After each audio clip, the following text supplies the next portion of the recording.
सिंहस्थ कुंभमेळ्याच्या निमित्ताने नाशिकचा विकास आपण करतो, तसाच त्र्यंबकेश्वरचाही विकास झाला पाहिजे। कारण त्र्यंबकेश्वर हे आपल्या ज्योतिर्लिंगांपैकी एक प्रमुख ज्योतिर्लिंग आहे आणि देशभरातून लोक त्या ठिकाणी येतात आणि म्हणून जवळपास 1100 कोटी रुपयाचा एक आराखडा तिथला तयार केलेला आहे। त्याचे 2 टप्पे आम्ही करतो।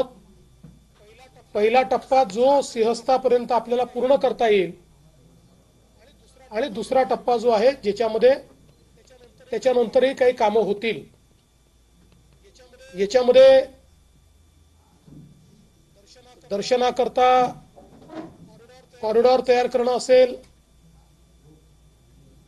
पार्किंगची व्यवस्था असेल, त्या ठिकाणी शौचालयांची व्यवस्था असेल,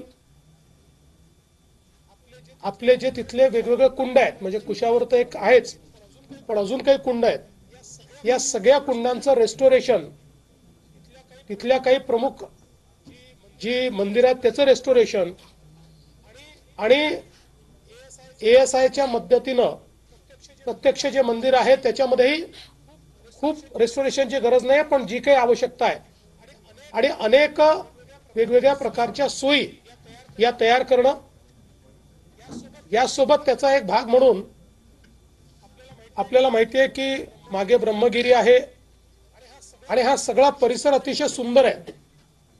त्यामुळे या ठिकाणी नॅचरल ट्रेल्स तयार करायच्या, अशा प्रकारचा देखील प्रयत्न या आराखड्याच्या माध्यमातून करण्यात येणार आहे। मी